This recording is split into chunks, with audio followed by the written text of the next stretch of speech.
Mga kababayan, kung sakali po akong tumakbo bilang Pangulo ng Pilipinas sa darating na halalan ng 2028, nais kong marinig ang inyong tinig.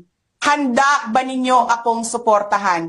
Papayag ba kayo na ako'y tumindig at magsilbi bilang pinuno ng ating bansa? Ang aking hangarin ay isang pamahalaang tapat, makatao at tunay na naglilingkod sa mamamayan. Isang Pilipinas na may malasakit sa mahihirap, may malinaw na direksyon sa kaunlaran, at may tapang na ipaglaban ng tama. I-comment ninyo ang inyong opinyon, suporta man o mungkahi dahil mahalaga ang boses ninyo. I-share rin ang video na ito upang mas maraming kababayan natin ang makilahok sa usapan. Maraming salamat at mabuhay ang sambayanang Pilipino.